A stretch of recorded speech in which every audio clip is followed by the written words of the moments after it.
ನಾನು ನಿಮಗೆ ಇದರ ಬಗ್ಗೆ ರಹಸ್ಯಗಳನ್ನು ತಿಳಿಸ್ತೀನಿ. ಒಬ್ಬರು ಯೂನಿವರ್ಸಿಟಿಲಿ ಪ್ರೊಫೆಸರ್, ಅವರು ಗಣಿತಜ್ಞ. ಸೊ ಮ್ಯಾಥ್ಸ್ ಟೀಚರು, ಸಿಕ್ಕಾಬಟ್ಟೆ ಅತ್ಯದ್ಭುತವಾದ ಪಾಂಡಿತ್ಯವನ್ನು ಹೊಂದಿದ್ದಾರೆ ಗಣಿತದಲ್ಲಿ. ಸಂಖ್ಯಾಶಾಸ್ತ್ರ ಕೂಡ ಇದು ಗಣಿತನೇ.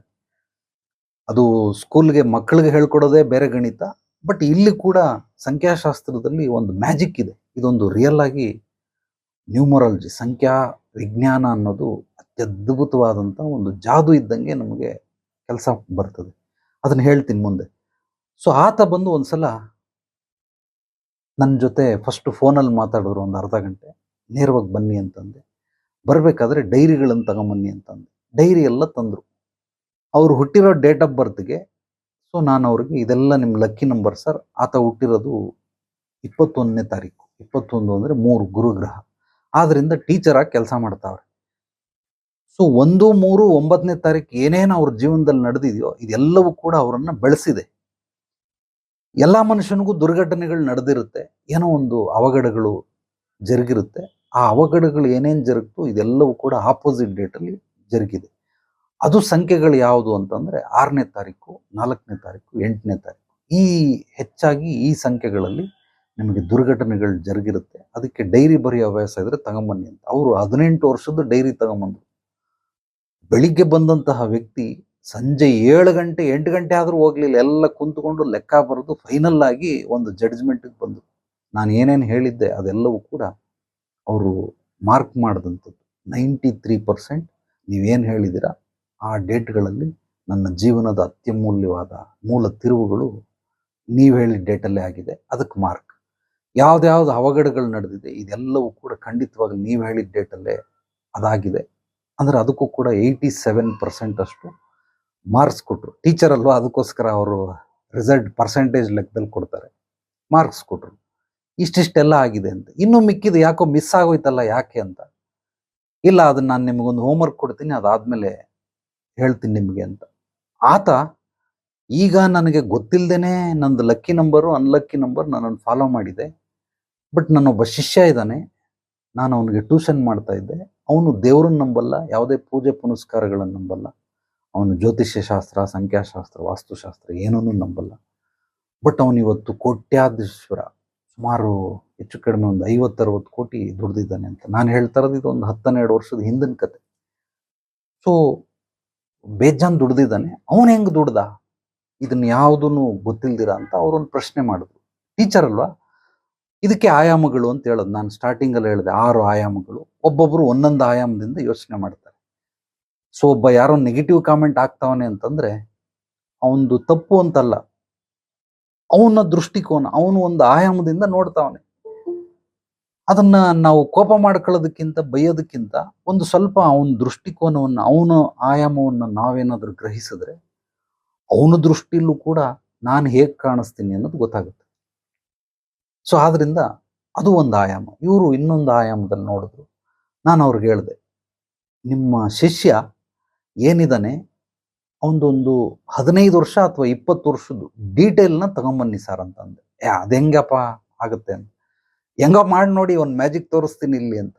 ಆ ವ್ಯಕ್ತಿ ಒಂದು 15 ದಿವಸ ಟೈಮ್ ಕೊಡ್ತೀನಿ ಅಂದ್ರೆ ಒಂದೇ ವಾರ ತಗೊಂಬಂದು ಎಲ್ಲ ಪೂರ್ತಿ ತಗೊಂಬಂದು ಇಟ್ಬಿಟ್ರು. ಪೂರ್ತಿ ಬರ್ಕೊಂಬಂದು ಏನು ಅವನದು ಡೇಟ್ ಆಫ್ ಬರ್ತು, ಅವ್ನ ಮದುವೆ ಆಗಿದ್ದ ದಿವಸ, ಹೆಂಡತಿ ಡೇಟ್ ಆಫ್ ಬರ್ತು, 2 ಮಕ್ಕಳಿದ್ದಾರೆ, ಹೆಣ್ಮಕ್ಳದ್ದು ಡೇಟ್ ಆಫ್ ಬರ್ತು, ಅವನ ಗಾಡಿ number, bank account number, mobile number, so ಎಲ್ಲೆಲ್ಲ ಅವನು ಹೋಟ್ಲಿಟ್ಟಿದ್ದಾನೆ, ಯಾವಾಗ ಓಪನ್ ಮಾಡ್ದ, ಅದೆಲ್ಲವೂ ಕೂಡ ಪೂರ್ತಿ ಡೀಟೇಲ್ ತಗೊಂಡು ಬಂದರು. ಕುಂತ್ಕೊಳ್ಳಿ ಇವಾಗೆಲ್ಲ ಸ್ಟಡಿ ಮಾಡೋಣ ಅಂತೇಳಿ ಒಂದು ದೊಡ್ಡ ಬೋರ್ಡ್ ತಗೊಂಡು, ಪಾಪ ಬೋರ್ಡ್ ಕೂಡ ಅವರೇ ತಂದುಕೊಟ್ರು. ಇವತ್ತು ನಾನು ಆ ಬೋರ್ಡನ್ನು ಇಟ್ಕೊಂಡಿದ್ದೀನಿ. ಸೊ ಆ ಬೋರ್ಡನ್ನು ತಗೊಂಡು ಬಂದು ಎಲ್ಲ ಬೋರ್ಡ್ ಮೇಲೆ ನಾನು ಒಂದೊಂದಾಗಿ ಹೇಳ್ತಾ ಹೋದೆ. ಅವರು ಅದನ್ನೆಲ್ಲ ಬರಿತಾ ಹೋದ್ರು. ಸೊ ಏನು ಬರಿತಾ ಹೋದ್ರು ಅಂತಂದರೆ, ಅವನು ಯಾವುದೇ ಶಾಸ್ತ್ರಗಳನ್ನು ಫಾಲೋ ಮಾಡಲಿಲ್ಲ. ಮೊಟ್ಟ ಮೊದಲನೇ ದಾರಿ ಅವನಿಗೆ ಫಸ್ಟ್ ಮಾಡಿದ್ದೇನು ಅಂತಂದರೆ, ಅವಾಗೆಲ್ಲ ಗಂಗೆನಹಳ್ಳಿ ಬ್ಯಾಪ್ಟಿಸ್ಟ್ ಹಾಸ್ಪಿಟ್ಲಿಂದ ಮುಂದೆ ಹೋದರೆ ಆನಂದ್ ನಗರಕ್ಕೆ ಹೋಗುತ್ತೆ. ಆ ರೋಡಲ್ಲಿ ತಳ್ಳೋ ಗಾಡೀಲಿ ಊಟ ಇಟ್ಕೊಂಡಿದ್ದ. ಅವಾಗ ಒಂದು ಮೊಬೈಲ್ ನಂಬರ್ ಇಟ್ಕೊಂಡಿದ್ದ. ಆ ಮೊಬೈಲ್ ನಂಬರ್ ತಳ್ಳೋ ಗಾಡೀಲಿ ಊಟ ಮಾಡ್ತಾ ಇದ್ದ. ಅದಾದ್ಮೇಲೆ ಏನು ಮಾಡ್ದ, ಸ್ವಲ್ಪ ವ್ಯಾಪಾರ ಚೆನ್ನಾಗಿ ನಡೀತು, ಕಾರ್ ತಗೊಂಡ, ಮಾರುತಿ ವ್ಯಾನ್. ಆ ಕಾರ್ ನಂಬರ್ ಎಲ್ಲ ಕೂಡಿದ್ರೆ 5ರಲ್ಲಿದೆ. ಅವ್ರು ಬಾಮ ಇದಂಗೆ ಒಂದು ಹೋಟ್ಲ್ ಇಟ್ಕೊಟ್ಟು ಅದೇ ಕಾರ್ ಇನ್ನೊಂದು ಸ್ವಲ್ಪ ಮುಂದ್ಗಡೆ ಗಂಗೆನಹಳ್ಳಿ ಹತ್ತತ್ರ ಒಂದು ರೆಡ್ ಕಲರ್ ಕಾರು, ಇನ್ನೊಂದು ಬ್ಲೂ ಕಲರ್ ಕಾರು. ಆ ಕಾರ್ ನಂಬರು 6 ಅದಾದ್ಮೇಲೆ ಅವ್ರ ಹೆಂಡತಿಗೆ ಇನ್ನೊಂದಷ್ಟು ನೀನೊಂದು ಕಡೆ ಮಾಡು ಅಂತ ಹೇಳ್ಬಿಟ್ಟು ಇನ್ನೊಂದು ಕಾರ್ ತಗೊಂಡು ಬಂದು ಹಂಗಿಟ್ರು. ಈ ಒಂದು ಒಟ್ಟು 7 ಕಾರುಗಳಿತ್ತು. ಇಲ್ಲಿಂದ ಯಶವಂತಪುರ, ಈ ಕಡೆ ಯಲಹಂಕದವರೆಗೂ ಅಲ್ಲಲ್ಲಿ ಕಾರುಗಳನ್ನ ಇಟ್ಕೊಂಡು ವ್ಯಾಪಾರ ಮಾಡ್ತಾ ಇದ್ರು. ಒಂದು ದಿನಕ್ಕೆ ಆಗಿನ ಕಾಲದಲ್ಲಿ 3,000-5,000 ರೂಪಾಯಿ ವ್ಯಾಪಾರ ಆಗುತ್ತೆ ಒಂದು ದಿನಕ್ಕೆ. ಬೆಳಿಗ್ಗೆ ಇಲ್ಲ, ರಾತ್ರಿ ಇಲ್ಲ, ಕೇವಲ ಮಧ್ಯಾಹ್ನ 12ರಿಂದ 3 ಗಂಟೆ. ಇಷ್ಟರಲ್ಲಿ ಅಷ್ಟು ದುಡ್ಡನ್ನ ಮಾಡ್ಕೊಳ್ಳೋನು. ಅತ್ಯದ್ಭುತವಾಗಿ ಒಂದು ಒಳ್ಳೆ ಹೋಟ್ಲಲ್ಲಿ ಕೂಡ ಲಕ್ಷಾಂತರ ರೂಪಾಯಿ ಖರ್ಚು ಮಾಡಿ ಇಟ್ಟವನಿಗೂ ಕೂಡ ಅಷ್ಟಾಗ್ತಾ ಇರಲಿಲ್ಲ, ಅಷ್ಟಾಯ್ತು. ಅದಾದ್ಮೇಲೆ ಒಂದು ಹೋಟ್ಲ್ ಮಾಡ್ದ. ಆ ಹೋಟ್ಲ್ ಮಾಡಿದ್ದು ಹೋಟ್ಲ್ ಹೆಸರನ್ನ ಅವ್ರ ಅಮ್ಮನ ಹೆಸರು ಶಾರದಾ ಹೋಟೆಲ್ ಅಂತ ಏನೋ ಇಟ್ಟ. ಅದು ಸಕ್ಸಸ್ ಆಯ್ತು. ಯಾವಾಗ ಹೋಟ್ಲ್ ಡೇಟ್ ಯಾವಾಗ ಇಟ್ಟಿದ್ದು, ಅವತ್ತೇನೋ ಹಬ್ಬ ಇತ್ತು, ಹಬ್ಬದ ನೆನಪಿರ್ತದೆ ಅಂತೇಳಿ ಹಬ್ಬದ ದಿವಸ ಅದನ್ನ ಮಾಡ್ದ. ಅದೇ ತರ ಅದಾದ್ಮೇಲೆ ಇನ್ನೊಂದು ಹೋಟ್ಲು ಮಾಡ್ದ, ಅವ್ರ ಅತ್ತೆ ಹೆಸರಿಟ್ಟ. ಇನ್ನೊಂದು ಹೋಟ್ಲು ಮಾಡ್ದ, ಅವ್ರ ಮಾವನ ಹೆಸರಿಟ್ಟ. ಯಾಕೆಂದ್ರೆ ಅವ್ರು ಇಲ್ಲ, ತೀರೋದ್ರು, ಅವ್ರ ನೆನಪಲ್ಲಿ ಇರಲಿ ಅಂತೇಳಿ ಇಟ್ಟ. ಆ ಹೋಟ್ಲ್ ಹೆಸರಾಗ್ಲಿ, ಅವನು ಓಪನ್ ಮಾಡಿರೋ ಡೇಟ್ ಆಗಲಿ, ಅವನ ಅಕೌಂಟ್ ನಂಬರ್, ಒಟ್ಟು ಒಂದು 7 ಅಕೌಂಟ್ ಇದೆ. ಹೆಂಡತಿ ಹೆಸರಲ್ಲಿ 3, ಗಂಡನ ಹೆಸರಲ್ಲಿ 4, ಎಲ್ಲ ಅಕೌಂಟ್ ನಂಬರ್. ಪ್ರತಿಯೊಂದನ್ನು ಮೊಬೈಲ್ ನಂಬರ್ಗಳು, ಅವನು ಒಟ್ಟು 3 ನಂಬರ್ ಇಟ್ಕೊಂಡಿದ್ದಾನೆ ಮೊಬೈಲ್. ಎಲ್ಲಾ ನಂಬರ್ಗಳು ಕೂಡ ಅವನಿಗೆ ಲಕ್ಕಿ ನಂಬರ್ ಇದೆ. ಅವನು ಹುಟ್ಟಿರೋದು 23ನೇ ತಾರೀಕು ಆತ. ಬಟ್ ಇದನ್ನ ಯಾವುದನ್ನು ನಂಬಲ್ಲ, ಯಾವುದನ್ನು ನಂಬದೇ ಕೂಡ ನನ್ನ ಪ್ರಕಾರ ಹೆಚ್ಚು ಕಡಿಮೆ 97% ಅವನಿಗೆ ನಂಬರ್ಗಳು ಫಾಲೋ ಮಾಡ್ತಾ ಇದೆ. ಸೊ ಈಗ ನಿಮಗೆ ನಾನು ಹೇಳೋ ಎಲ್ಲ ವಿಚಾರಗಳು ಕೂಡ ಗೊತ್ತಾಗುತ್ತೆ. ಅವನು ಇದು ಯಾವುದೇ ಶಾಸ್ತ್ರಗಳನ್ನ ನಂಬೋದಿಲ್ಲ, ಇದ್ರ ಬಗ್ಗೆ ಆಸಕ್ತಿ ಇಲ್ಲ. ಯಾರಾದ್ರೂ ಇದ್ರ ಬಗ್ಗೆ ಮಾತಾಡಿದ್ರೆ ಓಡಿಸ್ಬಿಡ್ತಾನೆ, ಆ ಸ್ನೇಹ ಸಂಬಂಧನ ಕಟ್ ಮಾಡ್ಬಿಡ್ತಾನೆ ಅಂತ ವ್ಯಕ್ತಿ.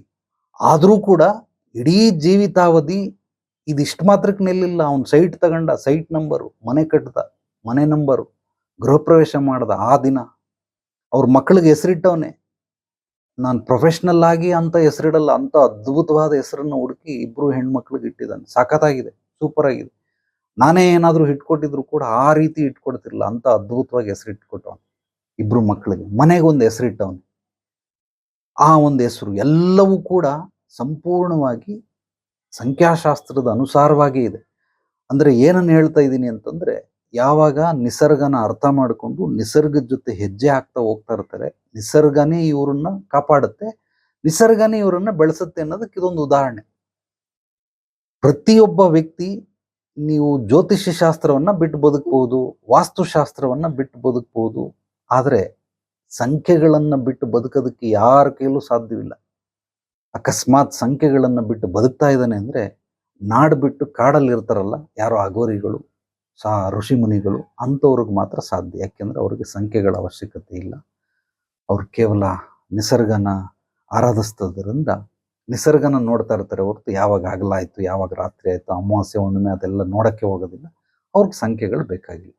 ಆದ್ರೆ ನಾಡಲ್ಲಿರೋನು ಅವನು ನಂಬದೇ ಹೋಗ್ಲಿ, ಸಂಖ್ಯೆಗಳನ್ನ ಬಿಟ್ಟು ನಾವು ಬದುಕೋದಕ್ಕೆ ಸಾಧ್ಯವೇ ಇಲ್ಲ. ಪ್ರತಿಯೊಬ್ಬ ಮನುಷ್ಯ ಸಂಖ್ಯೆಗಳನ್ನ ಅವನಿಗೆ ಗೊತ್ತಿಲ್ಲದೇನೋ ಉಪಯೋಗಿಸ್ಲೇಬೇಕು. ಅವನಾದ್ರೂ ಫಾಲೋ ಮಾಡಲಿ, ಇಲ್ಲ ಸಂಖ್ಯೆಗಳೇ ಅವನನ್ನು ಫಾಲೋ ಮಾಡಲಿ, ಇದು ನಡೆಯುತ್ತೆ. ಆದ್ರಿಂದ ಕೆಲವರಿಗೆ ಈ ವಿದ್ಯೆಗಳು ಕಲಿದೇ ಹೋದ್ರು ಕೂಡ, ಅಳವಡಿಸ್ಕೊಳ್ಳದೆ ಹೋದ್ರು ಕೂಡ, ಈ ವಿದ್ಯೆಗಳ ಮಾರ್ಗದರ್ಶನ ಇಲ್ಲದೆ ಹೋದ್ರು ಕೂಡ ಅವ್ರಿಗೆ ಸಂಖ್ಯೆಗಳೇ ಫಾಲೋ ಮಾಡ್ತಾ ಹೋಗ್ತಾ ಇರುತ್ತೆ. ಆ ಸಂಖ್ಯೆಗಳಿಂದ ಅತ್ಯದ್ಭುತವಾಗಿ ಹೋಗ್ತಾ ಇರ್ತಾರೆ. ಈಗ ನಿಸರ್ಗನೇ ಆಯ್ಕೆ ಮಾಡ್ಕೊಂಡಿರೋಂಥದ್ದು ಯಾವುದು, ಯಾಕೆ ಆಯ್ಕೆ ಮಾಡ್ಕೊಳ್ತು? ಅವನು ಅದಕ್ಕೆ ಒಪ್ಪಿಗೆ ಕೊಟ್ಟ. ಫಾರ್ ಎಕ್ಸಾಂಪಲ್, ಕಲಾವಿದನಾಗೋದಕ್ಕೆ ಸಾಕಷ್ಟು ಶತಪ್ರಯತ್ನ ಪಟ್ಟು ಅಭ್ಯಾಸದ ಮೂಲಕ ನಿರಂತರವಾಗಿ ಅಭ್ಯಾಸ ಮಾಡಿ ಅವನು ಕಲಾದೇವಿಯನ್ನು ಒಲಿಸ್ಕೊಳ್ತಾನೆ. ಇದು ಒಂದು ಕ್ಯಾಟಗರಿ. ಎರಡನೇದು, ಕಲಾದೇವಿಯೇ ಕಲಾವಿದನನ್ನ ಆಯ್ಕೆ ಮಾಡ್ಕೊಂಡ್ಬಿಡುತ್ತೆ. ಇವನಿಗೆ ಅಷ್ಟೊಂದು ಪರಿಶ್ರಮ ಬೇಕಾಗಿಲ್ಲ. ಇವನು ಅದ್ಭುತವಾಗಿ ಆ ಅಭ್ಯಾಸ ಮಾಡಿರೋ ಕಲಾವಿದ 10 ವರ್ಷ, 20 ವರ್ಷ, 30 ವರ್ಷ ಅಭ್ಯಾಸ ಮಾಡಿರ್ತಾನೆ. ಅವನಿಗೆ ಎಷ್ಟು ಗೊತ್ತೋ ಇವನು 3 ವರ್ಷದಲ್ಲಿ ಕಲ್ತ್ಕೊಂಡ್ಬಿಟ್ಟಿರ್ತಾನೆ. ಯಾರು? ಕಲಾದೇವಿನೇ ಕಲಾವಿದನ್ನ ಆಯ್ಕೆ ಮಾಡ್ಕೊಂಡಂತವ್ರು. ಸೊ ಇವ್ರಿಗೆ 30 ವರ್ಷದ ಎಕ್ಸ್ಪೀರಿಯನ್ಸ್ 3 ವರ್ಷದಲ್ಲಿ ಸಿಕ್ಬಿಡುತ್ತೆ. ಸೊ ಈ ರೀತಿ ಯಾರಿಗಾಗುತ್ತೆ ಅಂದ್ರೆ, 1 ಲಕ್ಷದಲ್ಲಿ ಯಾರಿಗೂ ಒಬ್ರಿಗೆ ಮಾತ್ರ ಈ ರೀತಿ ಸಾಧ್ಯವಾಗುತ್ತೆ. ಎಲ್ಲರಿಗೂ ಖಂಡಿತವಾಗ್ಲೂ ಸಾಧ್ಯವಾಗೋದಿಲ್ಲ. ಸೊ ಈ ಆಯ್ಕೆಯನ್ನ ಕೆಲವ್ರು ಏನ್ ಮಾಡ್ತಾರೆ, ಆ ಆಯ್ಕೆನ ಮಾಡ್ಕೊಳ್ಳೋದಿಲ್ಲ, ಅದನ್ನ ರಿಜೆಕ್ಟ್ ಮಾಡ್ಬಿಡ್ತಾರೆ. ಈಗ ಒಂದು ಉದಾಹರಣೆ, ನನಗೆ ಇವನು ಅತ್ಯದ್ಭುತವಾದ ಇವನೊಳಗಡೆ ಸತ್ವ ಇದೆ, ಇವನನ್ನು ನಾನು ಶಿಷ್ಯ ಮಾಡ್ಕೊಳ್ತೀನಿ. ಆ ಶಿಷ್ಯನಿಗೆ ಬಾರ ಹೇಳ್ಕೊಡು, ಏಯ್ ಹೋಗ ತಿಗ ಮುಚ್ಕೊಂಡು ಅಂತ ಅಂದ್ಬಿಡು ಬೈದ್ಬಿಟ್ಟ. ನೀನು ಯಾವ ಸೀಮೆ ಗುರುರಲ್ಲಿ ನಿನ್ನ ವಿದ್ಯೆಗಳೆಲ್ಲ ಕಲ್ತ್ಕೊಂಡು ನನಗೇನ ಹೋಗ ರೈಟ್ ಹೇಳ. ಈಗ ಕಲಾದೇವಿ ಒಲಿತಾವಳೆ, ಕಲಾವಿದನ್ನ ಆಯ್ಕೆ ಮಾಡ್ಕೊಂಡವಳೆ, ಬಟ್ ಅವನು ಬತ್ತಾ ಇಲ್ಲ. ಸೊ ಲಕ್ಷ್ಮಿ ಬಂದು ಬಾಗಿಲು ತಟ್ತಾವಳೆ, ಏಯ್ ಮುಂದಕ್ಕೆ ಹೋಗ್, ಯಾರು ಇಲ್ಲ ಮನೇಲಿ, ಏನೂ ಇಲ್ಲ, ಅಳ್ಸೋಗಿರೋದು ಪಳ್ಸೋಗಿರೋದು ನೆನ್ನೆ ಮೊನ್ನೆದೇನಿಲ್ಲ, ರೈಟ್ ಹೇಳು ಅಂತ. ಸೊ ತಳ್ತಾವನಿ. ಈ ಥರ ಕಳಿಸುವಂಥವ್ರು ಸುಮಾರು ಜನ, ಸಾಕಷ್ಟು ಜನ. ಆದ್ರಿಂದ ಕಲಾದೇವಿಯೇ ಬಂದು ಒಲಿದ್ರು ಕೂಡ ಅದನ್ನ ರಿಜೆಕ್ಟ್ ಮಾಡುವಂಥವ್ರು ಸುಮಾರು ಜನ ಇದ್ದಾರೆ. ಬಟ್ ಎನಿವೆ, ಸೊ 2 ರೀತಿ ನಡೆಯುತ್ತೆ. ನೀವೇ ಪರಿಶ್ರಮ ಪಟ್ಟು ಕಲಾದೇವಿಯನ್ನು ಒಲಿಸ್ಕೊಳ್ಳೋದು, ಕಲಾದೇವಿನೇ ನಿಮಗೆ ಒಲ್ದು ಬಿಡೋದು. ಸೊ ಈ ರೀತಿ ಬಂದಾಗ 2 ರೀತಿಯಲ್ಲಿ ಆಗ್ತಾ ಇರುತ್ತೆ. ಆದ್ರಿಂದ ಕೆಲವರು ಏನು ಮಾಡ್ತಾರೆ, ಅವ್ರಿಗೆ ಇದನ್ನು ಏನೂ ಅಳವಡಿಸ್ತಿ ಹೋದ್ರು ಕೂಡ ಎಲ್ಲವೂ ನಿಸರ್ಗದ ಅನುಗುಣವಾಗಿರೋದ್ರಿಂದ ಅವರು ಹಂತ ಹಂತವಾಗಿ ಬೆಳೆಯೋದಕ್ಕೆ ಅದು ಬಹಳ ಬಹಳ ಅನುಕೂಲ ಆಗುತ್ತೆ. ಸೊ ನೀವು ಇದನ್ನು ತಿಳ್ಕೊಂಡಾದರೂ ಮಾಡಿ, ತಿಳಿದೇನಾದರೂ ಮಾಡಿ, ಅದು ಬೆಳೆದಿದೆ ಅಂತಂದರೆ ಅದು ನಿಸರ್ಗದ ಅನುಗುಣವಾಗಿದೆ ಅಂತ. ಆ ನಿಸರ್ಗದ ಅನುಗುಣವಾಗಿರೋದಕ್ಕೆ ಈ ಸಂಖ್ಯಾಶಾಸ್ತ್ರ ಬಹಳ ಬಹಳ ಉಪಯೋಗ ಬರ್ತದೆ.